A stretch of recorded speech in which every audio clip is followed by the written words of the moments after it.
Look at this. A field of bright red strawberries growing in the middle of the desert. This shouldn't exist, because strawberries need cool temperatures, rich soil, and constant water. And yet it does. So how is this even possible? Strawberries are one of the most sensitive fruits. They require precise moisture, stable conditions, and protection from heat.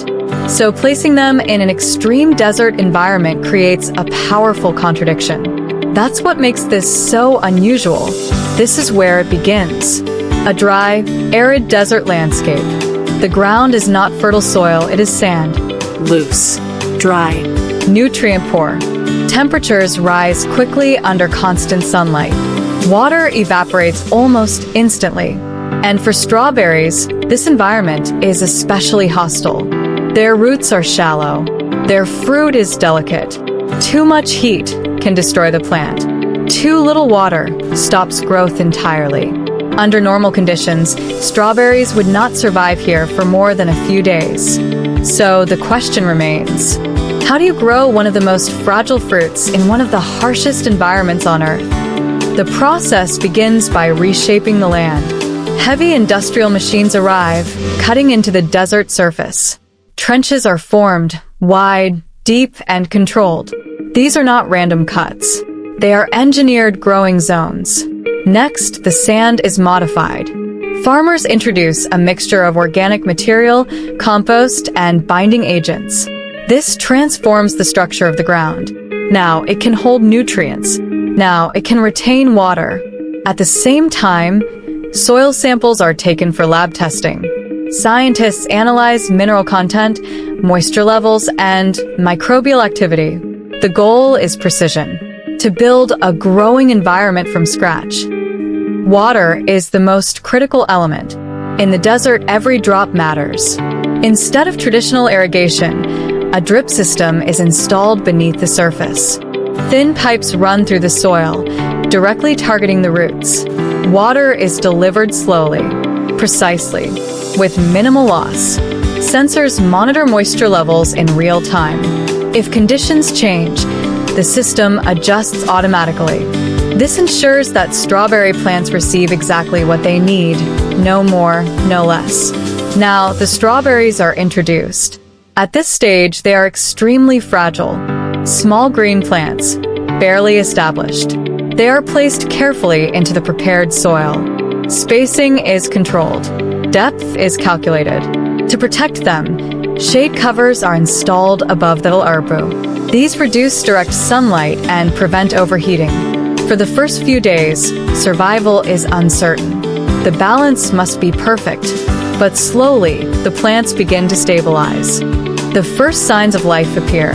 Small shoots come out of the soil. They slowly grow bigger. Leaves open and spread out to catch sunlight. The plants begin to grow across the ground in neat lines. Water and nutrients come through the irrigation system. Everything is controlled. In some areas, drones fly above the plants. They spray a light layer of fertilizer. This helps the plants grow better, but not too much. Everything is balanced. The environment stays steady. Nothing changes too fast. And the strawberry plants grow strong. Now comes the part that should not happen. Small green buds appear. These are the first strawberries. At the start, they are tiny, almost nothing. But slowly they grow, bigger and bigger. They start to change color, from green to light pink to bright red. This happens faster than expected. Each strawberry fills with water and nutrients from the soil. They grow larger, juicier, more colorful, right here, in the middle of the desert. Now the strawberries are ready. Workers walk carefully between the rows. They pick each strawberry by hand. Because strawberries are soft and easy to damage, they must be careful. The fruits are placed into boxes, then quickly moved to the next step. Speed is important. Freshness is everything. Now, take a closer look. A strawberry is cut open. Inside, it is bright red, juicy, soft, full of water. It looks perfect, just like any high-quality fruit. You would never guess it grew in the desert. After harvest, the strawberries go to a factory. Machines take over. The strawberries are sorted by size and quality. Bad ones are removed. The good ones are cleaned. Some are packed fresh. Others are turned into products. Juice is made from the fruit, then filtered and processed. Everything is sealed into packages. Labels are added. Then the products are sent to stores. From the desert to your local supermarket. This is not just about strawberries. It is about control. Humans can now create the right conditions for plants anywhere, even in places where nothing should grow. The desert did not change, but the way we use it did. This is a new way of farming, not just depending on nature, but working with it using technology. If this changed the way you see the desert, you are part of the story. But this is just one example.